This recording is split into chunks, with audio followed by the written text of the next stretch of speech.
Oui, le ministère public, en ses réquisitions conformes, tendant à ce qu'il plaise à l'auguste cour de dire établi, en fait comme en droit, de prévention de crimes de guerre, d'apologie ou de propagande d'actes terroristes et de crimes contre la paix et la sécurité de l'humanité, de trahison, de complot et d'organisation d'un mouvement insurrectionnel mis à charge du prévenu sénateur à vie Joseph Kabila Kabange, de le condamner en conséquence sans admission de circonstances atténuantes pour crime de guerre par homicide intentionnel à la peine de mort, pour crime de guerre par viol à la peine de mort,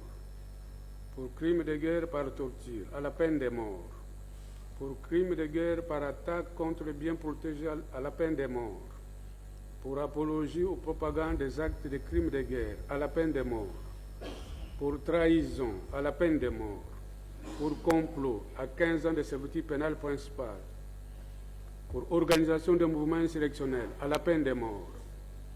de faire application des articles 7 du Code pénal militaire, 78.3 du statut de Rome de la Cour pénale internationale, et de ce fait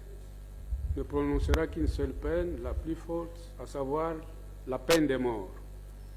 De condamner également au paiement des frais de sens à tarifier par les greffiers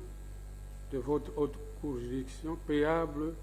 dans un délai de 8 jours, ou à défaut, subir 60 jours de contrainte par corps en cas de non-paiement dans les délais. De confirmer la mise sous séquestre des biens du prévenu sénateur à vie Joseph Kabila Kabange, de le condamner en outre à toutes autres peines que la haute cour militaire estimera de bonne justice être convenables et justes.